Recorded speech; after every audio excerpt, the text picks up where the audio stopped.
వచనం మనం చదువుకుంటూ వచ్చాం. దాంట్లో చివరి భాగాన్ని మనము దేవుని కృపను బట్టి ధ్యానం చేసి మనం ప్రార్థనలోనికి ప్రవేశిద్దాం. కనుక అక్కడ రాయబడిన మాట, ఆకాశమందలి దేవుని ఎదుట విజ్ఞాపన చేసి తిని. కనుక ప్రార్థన వేరు, విజ్ఞాపన వేరు. విజ్ఞాపన అంటే ఏంటండి? ఇతరుల కొరకు దేవుని సన్నిధిలో వేడుకోవటాన్ని ఏమంటారు? విజ్ఞాపన అంటారు. ఇతరుల కొరకు ప్రార్థన చేయటాన్ని, ఇతరుల కొరకు మొరపెట్టడాన్ని, ఇతరుల కొరకు మనవి చేయటాన్ని ఏమంటాము? విజ్ఞాపన అంటాం. కనుక ప్రార్థనలో కూడా విజ్ఞాపన ఉంటుంది. అయితే ప్రార్థన అంటే దేవునితో మనకున్నటువంటి సన్నిహిత సంబంధం, దేవునితో మనం మాట్లాడటం, కనుక అది ప్రార్థన. అయితే విజ్ఞాపన అనేది ఇతరుల కొరకు ప్రార్థించటమే విజ్ఞాపన, ఇతరుల కొరకు ప్రార్థించటమే విజ్ఞాపన. కనుక ఇక్కడ నెహమ్యా భక్తుడు ఏం చేస్తున్నాడు? ప్రార్థన చేస్తున్నాడా, విజ్ఞాపన చేస్తున్నాడా? విజ్ఞాపన చేస్తున్నాడు. అంటే నెహమ్యా తన కొరకు తాను ప్రార్థన చేసుకోవట్లేదు, ఇతరుల కొరకు ప్రార్థన చేస్తున్నాడు. ప్రాముఖ్యంగా దేని కొరకు ప్రార్థన చేస్తున్నాడు అని అక్కడ మనం గమనిస్తే యెరూషలేము కొరకు ప్రార్థన చేస్తున్నాడు, లేదా విజ్ఞాపన చేస్తున్నాడు. కనుక పాడైపోయినటువంటి దేవుని మందిరం కొరకు ఏం చేస్తున్నాడు? నెహమ్యా విజ్ఞాపన చేస్తున్నాడు. కనుక మన జీవితంలో మనం సైతము ఇతరుల కొరకు విజ్ఞాపన చేసే వారంగా ఉండాలి. కనుక విజ్ఞాపన అనేది చాలా ప్రాముఖ్యమైనటువంటి విషయము. కనుక ఆ విజ్ఞాపన చేసినటువంటి ఒక 2-3 భక్తులను మనం చూసుకొని మనం ప్రార్థనలోనికి ప్రవేశిద్దాం. అయితే విజ్ఞాపన చేయాలి అని దేవుడు చెప్తున్నాడు, కానీ విజ్ఞాపన లేరు.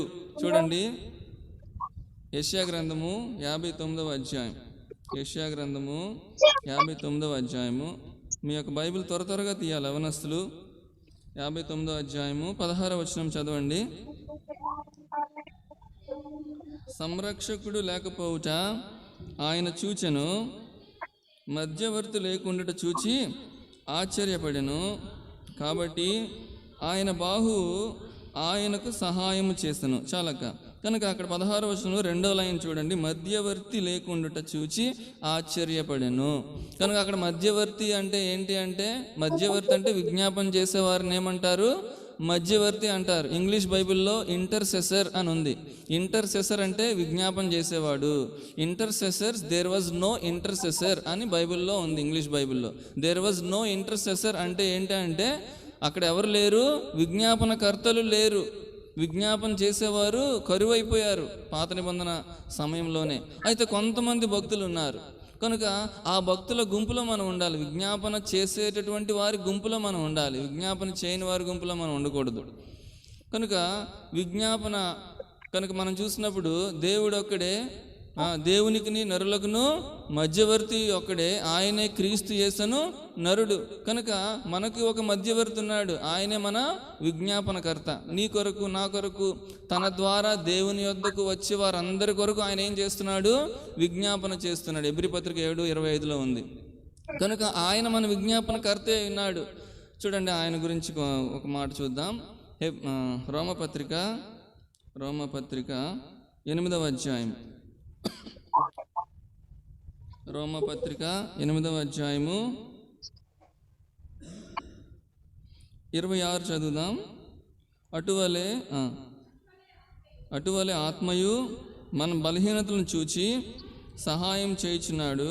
ఏలయనగా మనం యుక్తముగా ఎలాగ ప్రార్థన చేయవలనో మనకు తెలియదు, కానీ ఉచ్చరింప సఖ్యము కాని మూలుగలతో ఆ ఆత్మ తానే మన పక్షముగా విజ్ఞాపన చేయుచున్నాడు. ఎవరు? ఆ ఆత్మ తానే మన పక్షంగా ఏం చేస్తున్నాడు? ఆయన మన కొరకు విజ్ఞాపన చేసేవాడై ఉన్నాడు. 34 చదివితే ఇంకా క్లియర్గా అక్కడ ఉంది. శిక్ష విధించేవాడెవడు? చనిపోయిన క్రీస్తు యేసే. అంతేకాదు, మృతులలో నుండి లేచిన వాడును దేవుని కుడిపార్శ్వమున ఉన్నవాడును మన కొరకు విజ్ఞాపనము కూడా చేయువాడును ఆయనే. మన కొరకు విజ్ఞాపనం చేయువాడు ఆయనే. కనుక మన కొరకు ఆయన ప్రార్థన చేస్తున్నాడు. కనుక ఇతరుల కొరకు ప్రార్థన చేయటాన్ని ఏమని చూసుకున్నాము? విజ్ఞాపన. కనుక ఆయన మన కొరకు ప్రార్థన చేస్తున్నాడు. కనుక ఇంత మంచి దేవుణ్ణి మనము కలిగి ఉన్నాం. కనుక అదే రీతిలో మనం కూడా విజ్ఞాపన కర్తలుగా ఉండవలసినటువంటి అవసరత ఉంది. ఎందుకు అంటే మన విజ్ఞాపనను ఆయన ఏం చేస్తాడు? వింటాడు. మన విజ్ఞాపనలు ఆయన వింటాడు. చూడండి కీర్తనల గ్రంథము 106వ అధ్యాయము 140వ అధ్యాయము 6వ వచనం. కీర్తనలు 146వ వచనం. అయినను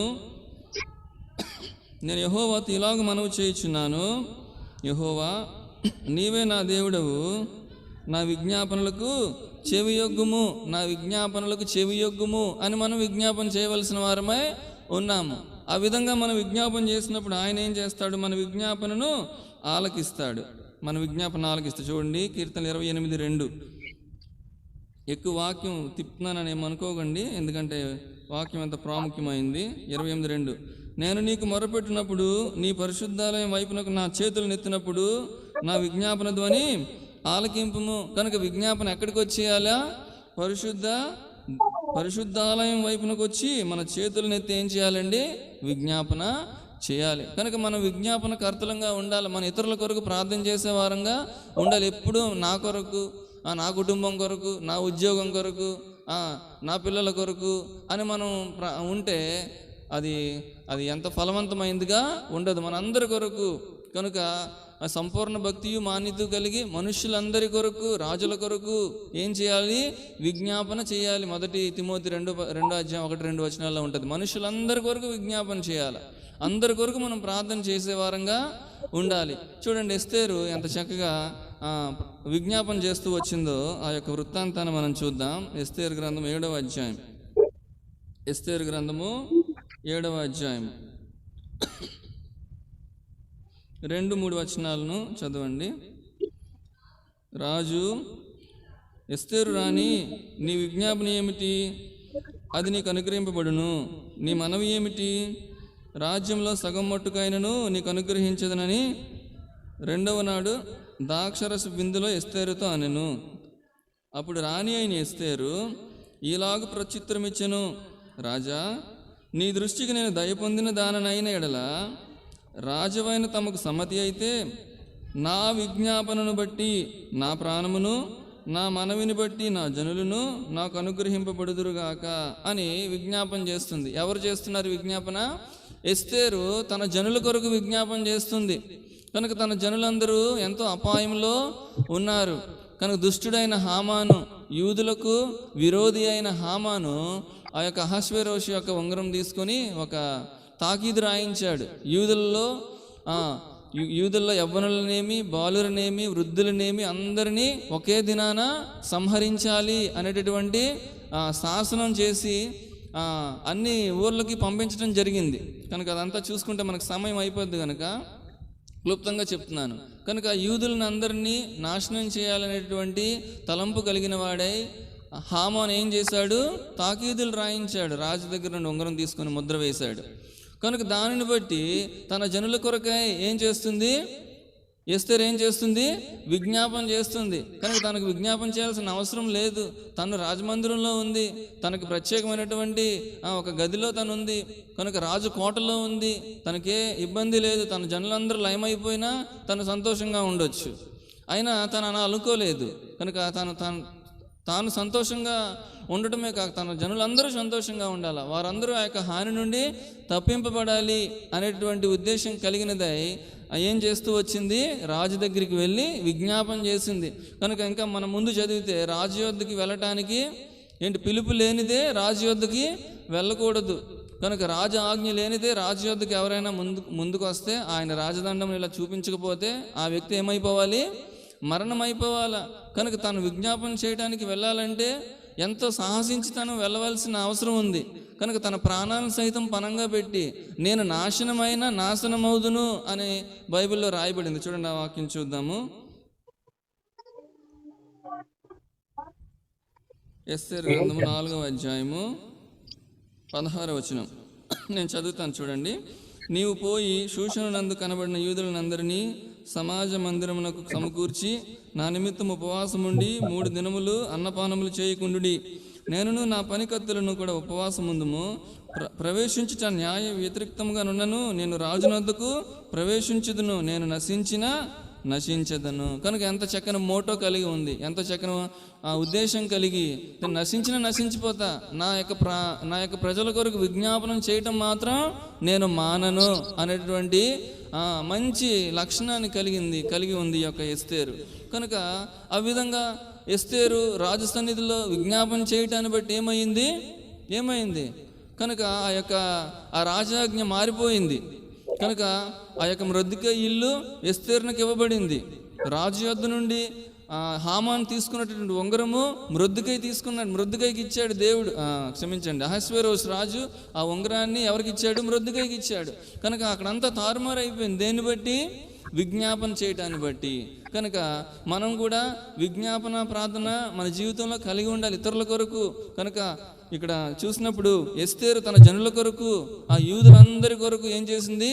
విజ్ఞాపన చేసింది. తన జనులందరినీ సంపాదించుకుంది. కనుక మన జీవితంలో మన తల్లిదండ్రుల కొరకు, మన కుటుంబస్తుల కొరకు, వారి యొక్క రక్షణ కొరకు, అందరి కొరకు మనం ప్రార్థన చేయాలి. ప్రభువా, నేను సంతోషంగా ఉండాలి, నాకు అనుదిన ఆహారం నాకు దయచేయు, నేను సంతోషంగా ఉంటే సరిపోద్ది అని ప్రార్థన చేస్తే దేవుడు దాన్ని బట్టి సంతోషించేవాడిగా ఉండడు. కనుక ఇతరుల కొరకు చేసే ప్రార్థన నిన్ను హెచ్చు స్థితిలోనికి తీసుకొస్తుంది.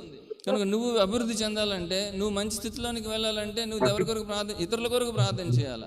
ఇతరుల కొరకు ప్రార్థన చేయడమే విజ్ఞాపన. కనుక దాన్ని బట్టి ఎస్తేరు యొక్క పేరు బైబిల్ గ్రంథంలో లిఖించబడుతూ వచ్చింది. విజ్ఞాపనకర్తగా తన జనుల విషయంలో ఎస్తేరు ఉంటూ వచ్చింది. కనుక నువ్వు ఎవరి గుంపులో ఉన్నావు? కనుక కీర్తనల గ్రంథము 99వ అధ్యాయంలో మనం చూసినప్పుడు కీర్తన 99 వచనం చదవండి. ఆయన యాజకులలో మోషే అహరోనులుండిరి, ఆయన నామమును బట్టి ప్రార్థన చేయువారిలో సమూయేలు ఉండెను. కనుక అక్కడ 3 పేర్లు ఉన్నాయి. కనుక ఎవరెవరు ఉన్నారు? యాజకులలో మోషే అహరోనులు ఉన్నారు, తర్వాత సమూయేలు ఉన్నారు. అక్కడ ప్రార్థన రాయబడింది, కానీ కొన్ని ప్రత్యేకమైనటువంటి వేరే వర్షన్స్లో విజ్ఞాపన రాయబడుతూ వచ్చింది. కనుక అక్కడ మోషే అహరోను సమూయేలు ఎవరి గుంపులో ఉన్నారు? విజ్ఞాపన చేసేవారి గుంపులో ఉన్నారు. కనుక ఆ గుంపులోకి ఎవరు వచ్చారు? ఎస్తేరు వచ్చింది. ఎస్తేరు కూడా తన ప్రజల కొరకు ఏం చేసింది?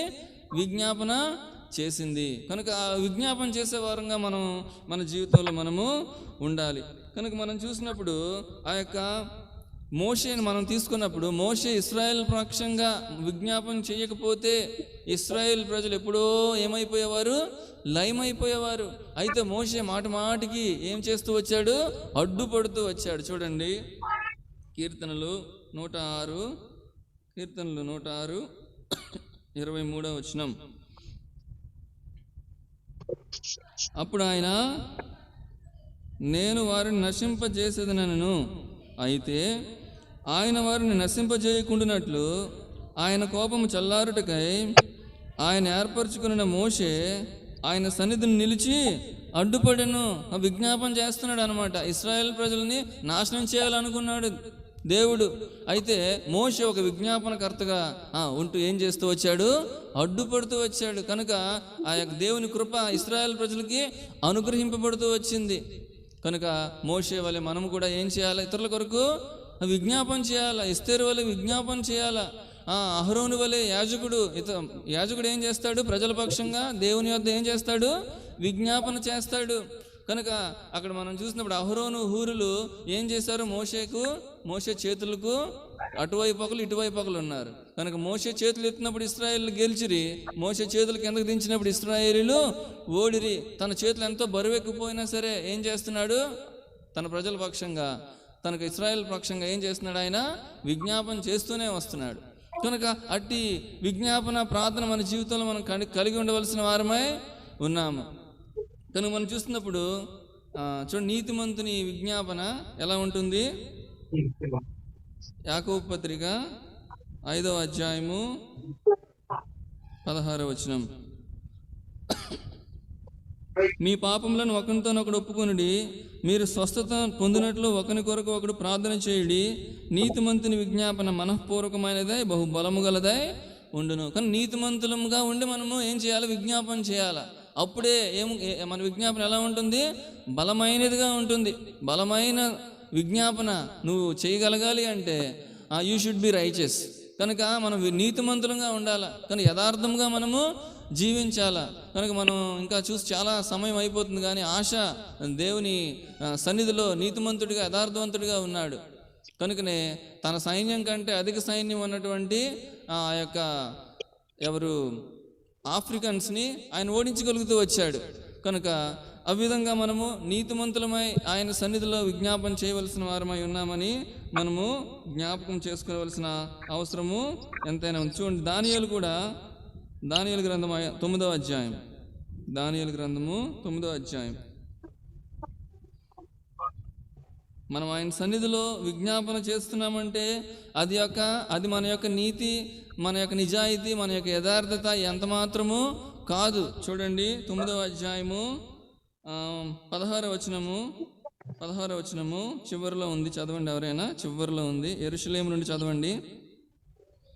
యెరూషలేము నీకు ప్రతిష్ఠితమైన పర్వతము, ఆ పట్టణం మీదకి వచ్చిన నీ కోపమును నీ రౌద్రమును తొలగనిమ్మని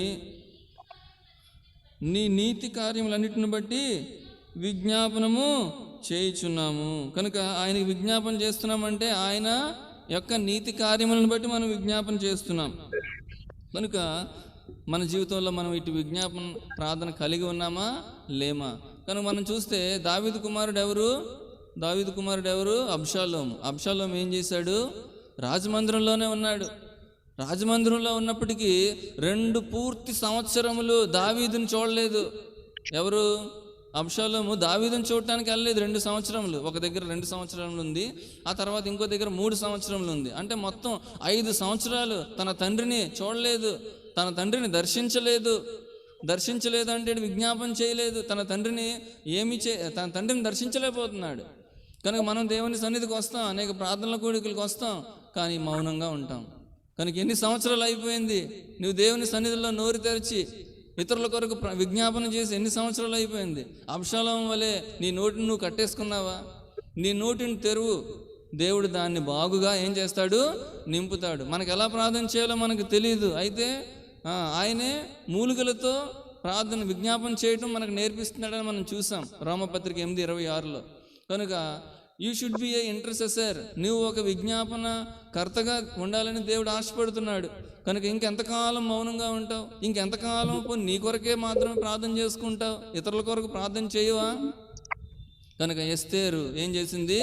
తన యూదులందరి కొరకు ప్రార్థన చేసింది. మోషే ఏం చేశాడు? ఇశ్రాయేల్ అందరి కొరకు విజ్ఞాపన చేసి దేవునికి అడ్డుపడుతూ వచ్చాడు. కనుకనే ఇశ్రాయేల్ ప్రజలు వాళ్ళ రక్షణ పొందగలుగుతూ వచ్చారు. కనుక దానియేలు యెరూషలేము పట్టణం కొరకు ఏం చేస్తున్నాడు? ఆయన నీతిని బట్టి ప్రార్థన విజ్ఞాపన చేస్తూ వస్తున్నాడు. కనుక మరి నీ సంగతి ఏంటి, నా సంగతి ఏంటి? కనుక మనకి దేవుడు విజ్ఞాపన చేయి ఆత్మను అనుగ్రహించేవాడై ఉన్నాడు. కనుక అట్టి ఆత్మను మనం పొందుకోవాలి ఫస్ట్ విజ్ఞాపన చేయాలంటే. చూడండి, జకర్యా గ్రంథము 12వ అధ్యాయము.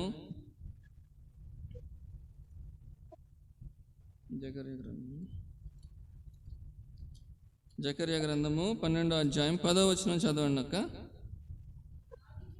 దావీదు సంతతి వారి మీదను యెరూషలేము నివాసుల మీదను కరుణ నొందించు ఆత్మను విజ్ఞాపన చేయ ఆత్మను నేను కుమ్మరింపగా.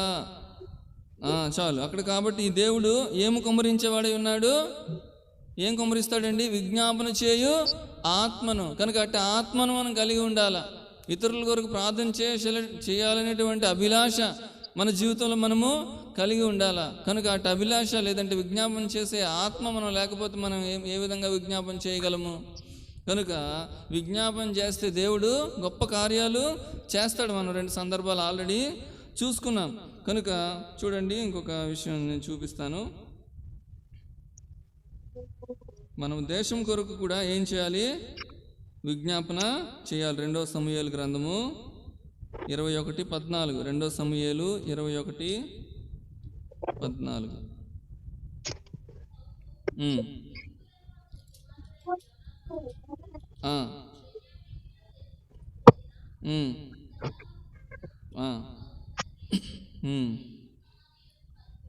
తర్వాత రాజు ఇలాగు చేసిన తరువాత దేశం కొరకు చేయబడిన విజ్ఞాపనము దేవుడు అంగీకరించెను. దేశం కొరకు చేయబడిన విజ్ఞాపన దేవుడు ఏం చేశాడు? అంగీకరించాడు. కనుక you should interest about your country. నీ యొక్క దేశం కొరకు ఏం చేయాలా? విజ్ఞాపన చేయాలా. కనుక దేశంలో ఏం పెరిగిపోతుంది? అవినీతి పెరిగిపోతుంది, లేనిపోని రోగాలు పెరిగిపోతున్నాయి, కనుక కరప్షన్ అనేది పెరిగిపోతుంది. కనుక మనందరి కొరకు, రాజుల కొరకు, అధికారుల కొరకు, అందరి కొరకు, మనుషులందరి కొరకు మనం విజ్ఞాపన చేయాలి. చూడండి, ఇంకా క్లియర్గా ఉంటుంది. చివరి అధ్యాయము 24, 25 వచనం. 2 సమూయేలు 24, 25. యెహోవా నామమున ఒక బలిపీఠము కట్టించి దహన బలులను సమాధాన బలులను అర్పించెను. యెహోవా దేశము కొరకు చేయబడిన విజ్ఞాపనలను ఆలకింపగా ఆ తెగులు ఆగి ఇశ్రాయేలీలను విడిచిపోయాను. కనుక ఆ తెగులు ఆగిపోయింది, విడిచిపోయింది. దేన్ని బట్టి అంటే విజ్ఞాపనను బట్టి. కనుక విజ్ఞాపన ప్రార్థన is very very important in your life. కనుక నీ జీవితంలో విజ్ఞాపన ప్రార్థన అనేది కలిగి ఉండి ఇతరుల కొరకు ప్రార్థన చేయాలి. కనుక ఆ విధంగా మనం విజ్ఞాపన చేసినప్పుడు దేవుడు ఆలకించేవాడై ఉన్నాడు. మనం ఆల్రెడీ చూసుకున్నాం. ఇంకొకటి చూడండి, ఆయన ఆలకిస్తాడు అనే ఒక వాక్యం చూసుకొని ముగించుకుందాము. 31వ కీర్తన 22. 31వ కీర్తన 22.